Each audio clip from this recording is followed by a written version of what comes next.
We're going to be looking at defensive triangles and what they are. So, boom. We're in our guard here.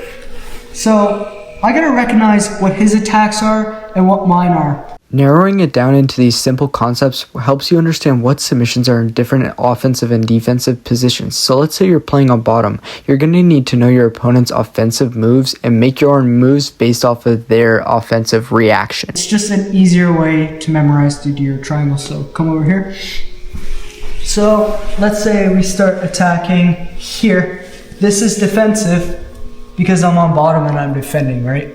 But even for him, it's good for him to know that he has offensive triangles, but the way I group them is just so that I can understand what attacks that he has from offensive. So if I'm like attacking defensive and I'm worried about him getting to other triangle submissions, I just gotta understand the fact that he has those offensive and I have my defensive. Just, it helps you read your opponent's games just by understanding what submissions they have. So if I have a defensive triangle, he has an offensive triangle, but I gotta know what those offensive triangles are. So it's important to plan out your game plan based off of defensive and offensive submissions. This is why I play a lot of defensive triangles when I'm on bottom, and then when I'm on top attacking, I work on my offensive triangles. And it's important that I understand from being on top that he has certain attacking submissions from on top.